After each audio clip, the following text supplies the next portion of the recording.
உங்கள் வீட்டில் வறுமை வர காரணம் என்ன தெரியுமா? இந்த வீடியோவில் சில காரணங்களை கூறியிருக்கிறேன். இந்த ஒரு தகவல்களை தெரிஞ்சு கொள்ளும் முன் சேனலை சப்ஸ்கிரைப் பண்ணிட்டு நீங்க இந்த தவறை எல்லாம் செய்திருக்கீங்களா? அப்படி இருந்த நீங்க அந்த தவறை மாற்றிப்பீங்களா என்று கமெண்டில் சொல்லிட்டு போங்க. 1. அழுக்கு துணிகளை உடுத்துவது. 2. வீட்டில் ஒட்டடைகள் அதிகம் சேருவது. 3. வெள்ளிக்கிழமை பழைய சாதத்தை மாலை நேரம் வெளியில் கொட்டுவது. 4. அரிசி, பருப்பு, உப்பு இவைகளை சுத்தமாக காலி செய்வது. 5. அழுக்கு துணிகளை வீட்டில் சேர்ப்பது. 6. சாப்பிட்ட பாத்திரத்தை காயவிடுவது.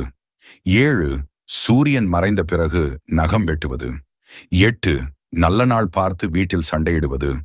9. எந்த நாளாக இருந்தாலும் மாலை 6 மணிக்கு மேல் பெண்கள் தலைவிரித்து இருப்பது. 10. மாலை நேரத்தில் பணம் குடித்தால் கடன் குடித்தால் கூடாது.